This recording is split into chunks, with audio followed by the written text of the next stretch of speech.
Olá, olá, eu sou José Medrado e estamos começando o nosso programa Visão Social aqui pela nossa TV Mundo Maior. Vocês percebem que quando eu falo eu sou José, aí José faz um Jorge, porque por aqui por cima a gente não fala José, não é? Então a gente acentua as vogais. Então é um prazer, um privilégio estar aqui recebendo a sua companhia através do nosso programa. E você sabe, sempre falo no início do nosso programa aqui pela TV ou falando abertamente pela rádio, que, olha,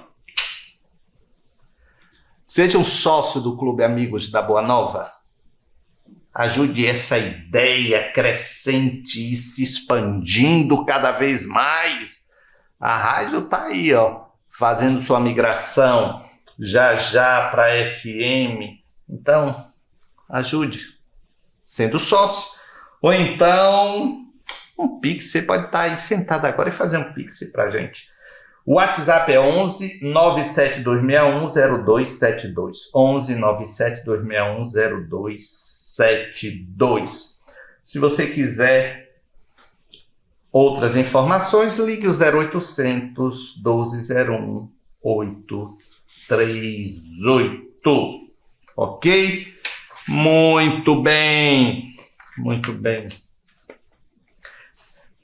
Meus amigos, olha, eu tenho sido, sobretudo agora, nesse período, não é? Pós-eleição, muito questionado.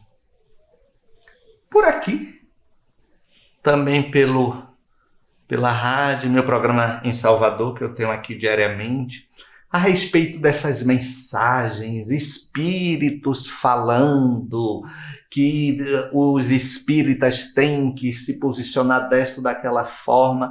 Honestamente, eu coloco interrogação nessas mensagens todas. E não é por questão de espectro político, nada disso não, viu, gente? É questão de orientação que a doutrina nos dá. Que Jesus também, não creiais em todos os espíritos, mas testai-os se eles são de Deus. Os espíritos de Deus estão interessados em cisanhas. Os espíritos de Deus estão interessados em concorrência, em competição ou em valores éticos. Olha, eu nem falo em valores morais, porque as pessoas têm um equívoco muito grande quando se fala de moral. Não tem uma avaliação de que a moral ela é transformável. É. As questões éticas, não. Já falamos isso aqui, não é? Então, não roubar é uma questão ética, não moral.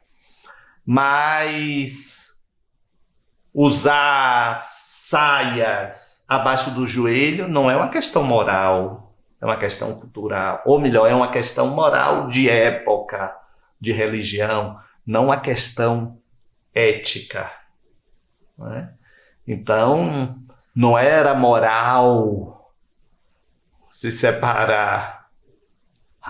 Para isso já se separou, já está com outro marido, com outra mulher. Não. Ok?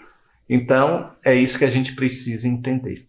Então, os espíritos não entram nessas filigranas humanas. Não entram. Então, eu tenho recebido pessoas até de expressão dentro do movimento, né, dizendo que conversou com os espíritos disseram. Olha, Allan Kardec, para tomar algo como verdade, ele não ouvia só um médium, não. Ele mandava aquelas perguntas para diversos médiuns.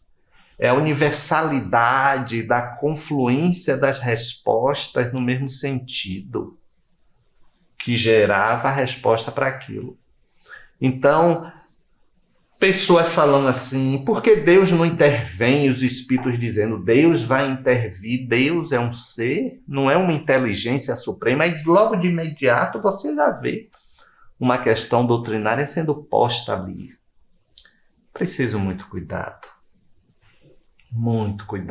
com esses processos. Eu recebi já de algumas pessoas e sites estão falando isto. Sites sérios, não é?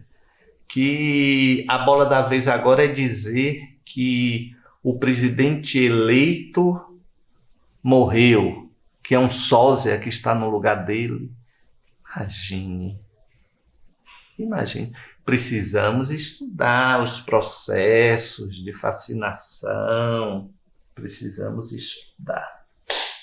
Mas vamos aqui às suas perguntas. Você que mandou aí, no caso, para o WhatsApp 71 DDD de Salvador 99915167. 71 99915167, ok? Márcia Azevedo, ela é do Rio de Janeiro. O autismo é uma dívida a ser paga pelo espírito? Trabalho com essa área no campo profissional e não sou espírita. Ô Márcia, olha, se usa muito isso, uma dívida a ser paga, tem que se pagar. Pagar não é o termo adequado, é uma recomposição. E efetivamente é. Ainda hoje, antes de vir para cá, eu estava no meu programa da rádio aqui em Salvador e dizendo que processos kármicos são aqueles que se estabelecem já geneticamente. Nem aqueles que geram propensão. Eu posso ter uma propensão a, sei lá, um diabetes, mas se eu não tiver controle, então se eu tiver, eu tenho apenas a propensão, mas talvez eu esteja ali com a necessidade de trabalhar minha disciplina, de propor a mim como espírito esse processo. Então, mas de um modo geral, essas síndromes kármicas, como o próprio autismo, são sim processos de vidas passadas. Agora, eu torno a dizer, não é que esteja pagando. O espírito quer um redirecionamento. E o que seria o espírito quer um redirecionamento?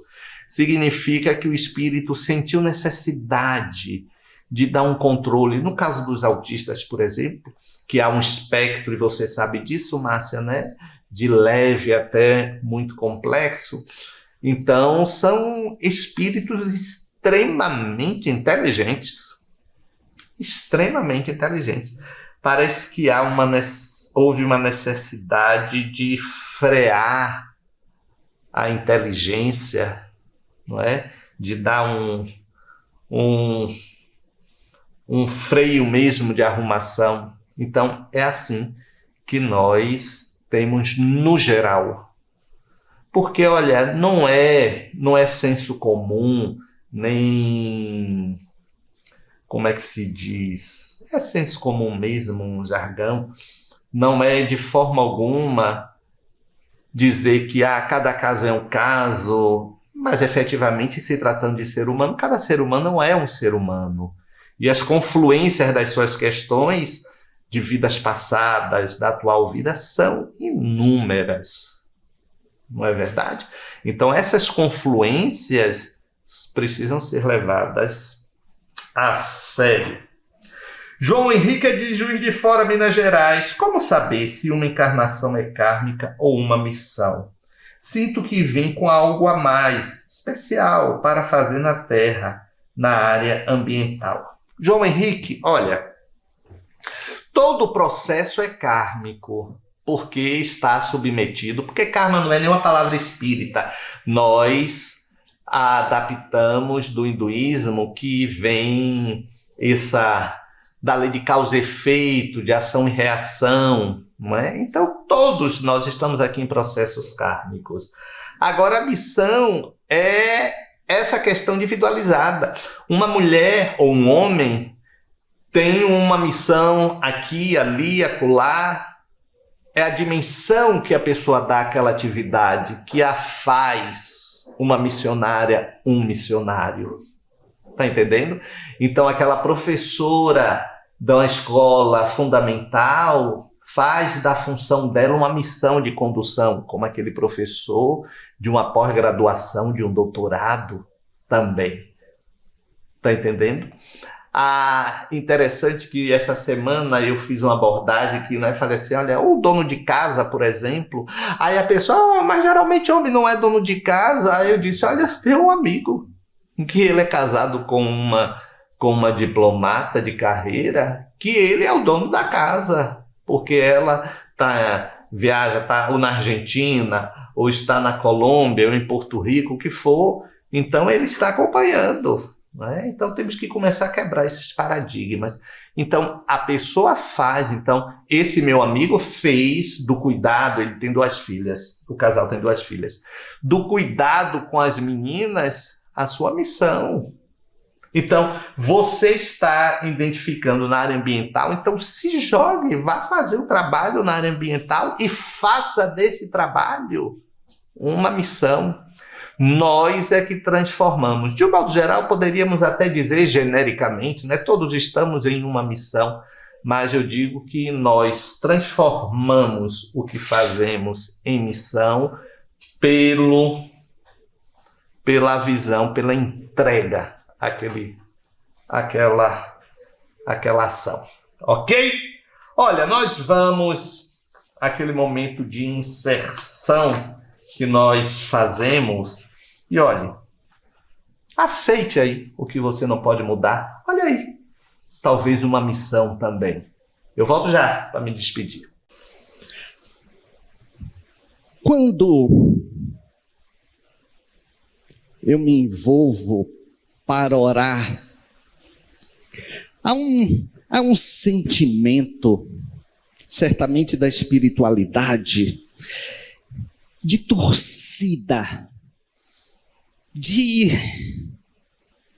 vai dar certo, mas ao mesmo tempo vem associado a este sentimento um outro mas o que não pode ser mudado?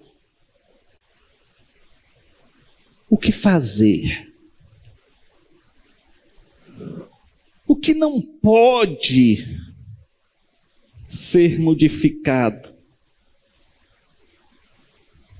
É preciso aceitar. Mas, meus amigos, aceitar não significa cruzar os braços e dizer que seja o que Deus quiser. Não. Não significa ser passivo aos processos de nossas vidas. Não. É entender as circunstâncias externas e nos convencermos de que não podemos tudo. Está fora do nosso controle. E talvez isto seja o maior problema da nossa perturbação, dos nossos distúrbios, sobretudo em relação a outra pessoa. Mas aí vocês me indagam, sim, Medrado, tá, mas quando somos perturbados, prejudicados, e ficamos tão indignados, impotentes, mas sabemos que não temos o que fazer. E aí, podemos mudar. Podemos mudar. Sem abranger aqui a necessidade desse mergulho para encontrarmos as nossas inquietudes, sem buscarmos isso, que muitas vezes esse mergulho é desconfortável, nos dá ginjo, nos dá ranço. A gente pode buscar 2 caminhos para isso. Trabalhar a nossa mente diante daquilo que não podemos mudar.